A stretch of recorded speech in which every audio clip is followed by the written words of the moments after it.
bienvenue sur Diméas TV, les chroniques de Diméas, consacrées cette semaine encore à M.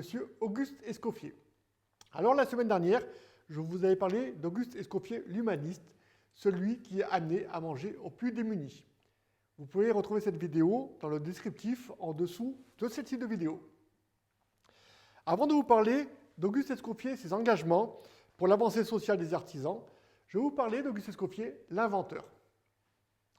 Auguste Escoffier a créé tout ce qui existe aujourd'hui dans nos cuisines, une grosse partie.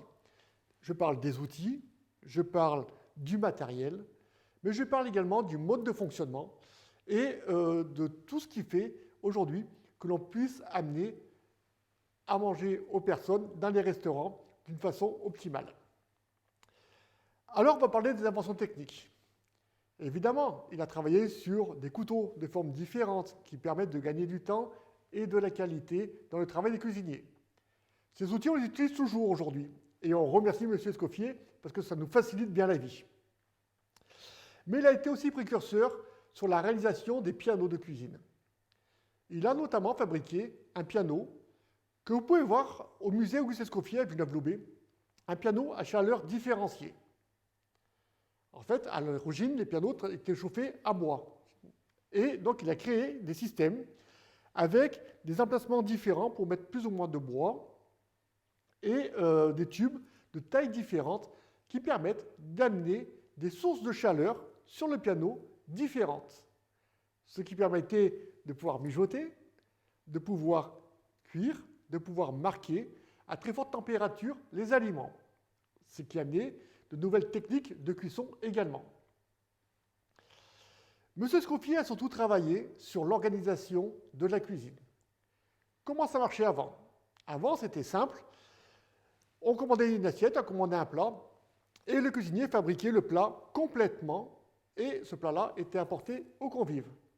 Donc vous imaginez le temps qu'il fallait pour faire une assiette, deux assiettes, trois assiettes, et le temps qu'il fallait pour servir les convives à table. Mais à cette époque, on passait beaucoup de temps à table.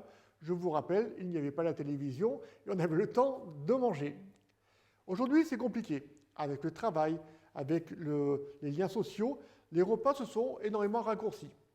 Donc il fallait servir plus rapidement les convives et surtout un plus grand nombre de convives. Parce que les restaurants sont passés très vite à 100, 200, 300. Quand vous allez au Ritz, qui a été ouvert par M. Escoffier, voilà, la salle était importante. Alors il a dit qu'il faut travailler différemment. Et il a eu l'idée d'adapter le système militaire au système de cuisine. Et il a créé des brigades. Des brigades dans l'individu et également dans l'aménagement de la cuisine. Ce qui veut dire qu'il y avait des spécialistes dans chaque domaine. Il y avait un spécialiste du poisson, des crustacés, qu'on appelle les caillés, du garde-manger, de la rôtisserie, le chef saucier, qui était en général le numéro 2 de la cuisine, et qui est toujours le numéro 2 de la cuisine. Et quand on annonçait une assiette, le chef veillait, évidemment, à ce que tout le monde ait l'instruction et que tout le monde prépare l'élément qui va venir dans l'assiette. Et au moment d'envoyer, chacun venait avec son poisson, avec la sauce, avec ses légumes, avec sa petite décoration, son petit friand, mettre ça dans l'assiette et ça partait. Ce qui veut dire que chacun travaillait sur un élément ou une typologie d'éléments. Du coup, il pouvait travailler beaucoup plus vite, respecter évidemment les consignes de cuisson et les consignes aussi organoleptiques des aliments, et servir beaucoup plus de convives en même temps. C'était ingénieux. C'est une forme de taylorisme. Et pour ce faire, il a aménagé également sa cuisine. Il a repensé sa cuisine. Quand il a ouvert le Ritz, il a décidé déjà, je vous en avais déjà parlé, de ne pas avoir la cuisine en sous-sol, mais d'avoir une cuisine agréable au premier étage, avec vue sur les fenêtres, vue sur la rue, pour que les cuisiniers puissent avoir de la lumière et aussi une vue sur l'extérieur. Et il a imaginé ça par petits plots, où il y avait un plot, par exemple le plot poissonnier.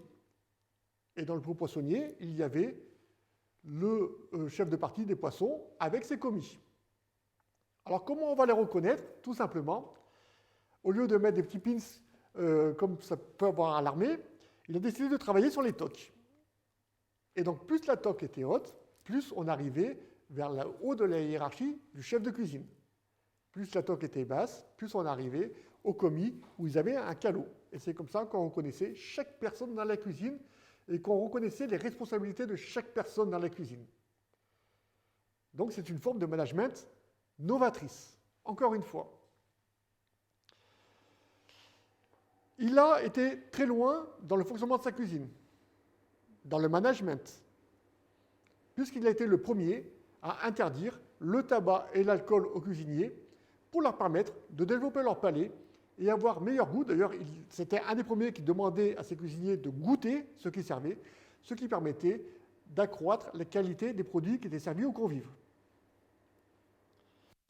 Il a été novateur en termes de marketing. Et oui, il a inventé les produits dérivés pour le chef de cuisine. Les produits dérivés, le livre Auguste Escoffier. Les revues qui sortaient dans les kiosques pour que tout le monde puisse avoir accès à l'information et à la culture culinaire. Une dernière invention de M. Auguste Escoffier. Une invention que vous connaissez tous, que vous voyez tous les jours. Tous les jours, quand vous vous promenez au bord de mer et que vous regardez les restaurants pour savoir où vous allez vous arrêter. À votre avis, c'est quoi? Je vous laisse quelques secondes pour deviner. On ne le dit jamais assez. Alors je profite de votre temps de réflexion pour vous rappeler de vous abonner à notre chaîne d'Imeas TV. Et surtout, activez bien la cloche, comme cela vous serez averti pour la sortie de nos prochaines vidéos. Alors, vous avez trouvé? Allez, c'est reparti. Vous avez raison, il s'agit des menus. Et oui, Auguste Escoffier a créé les menus. Et ce pour deux raisons. La première raison était de fluidifier le repas et d'aller beaucoup plus vite dans l'envoi des plats. La deuxième solution, c'était la gestion des denrées alimentaires. Quand on prenait à la carte, il ne pouvait pas savoir à l'avance que les gens allaient consommer. Et il pouvait y avoir des pertes. Le fait de faire le menu permettait déjà d'avoir un prix unique, donc pas de surprise pour le client, ce qui faisait que le client prenait principalement les menus plutôt que la carte. Et en plus, il mettait à l'intérieur les plats avec les produits qu'il avait besoin de passer. Qui restent des produits, encore une fois, de qualité, attention, évidemment. Le fait de faire ceci, ça permettait aux cuisiniers de préparer en amont l'ensemble des denrées qui allaient être servies. C'est ce qu'on appelle la mise en place. Du coup, l'envoi était beaucoup plus rapide, pour la grande satisfaction des clients. Et aussi la grande surprise à cette époque-là, imaginez-vous. Et en plus, ça lui permettait de gérer ses stocks et toujours avoir des produits de qualité optimale dans les assiettes.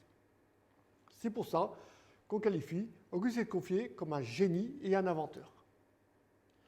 La semaine prochaine, je vous parlerai des combats d'Auguste Escoffier pour l'avancée sociale pour les artisans. En attendant, n'oubliez pas de vous abonner à la chaîne d'Imeas TV et de valider la cloche pour ne rater aucune de nos vidéos. Je vous dis à très bientôt. Au revoir.